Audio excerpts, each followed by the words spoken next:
Ушу эки досту да уруштурган ушул ушакчылар болду.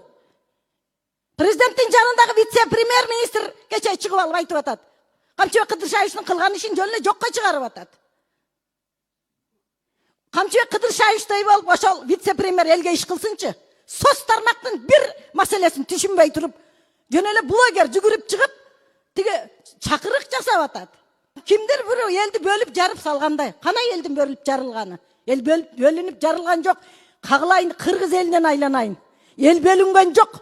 Элди бөлүп жарган, мо саясатты кылган ушул бийликтегилер болуп атат.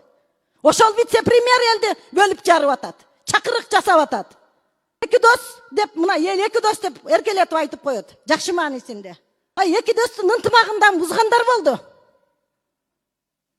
Кана кимин Камчыбек Кыдыршаевичтей чегараны чечүүдө мен ошол вице-премьерлерге айтар элем.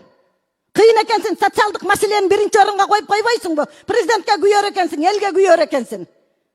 Бүт проблема социалдык маселелерде жылган.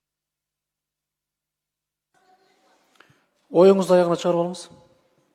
Ошон үчүн парламент чоң аянтча президент менен Камчыбек Кыдыршаевичти ымалага келтирип, ынтымакка келтире турган ушул жербиз. Эгиле бир кайрылуу кылалы. Токтотолу. Ел бир атасынан айрылып калгандай абдан кыжалат болуп чалып атышат. Токтотолу, эми ачуу чындыкты кимдир бирөө айтыш керек. Мына мен ошол туруп берейин.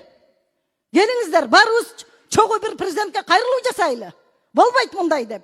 Чогуу келдиңер. Оор учурларда чогуу көтөрдүңөр жүктү.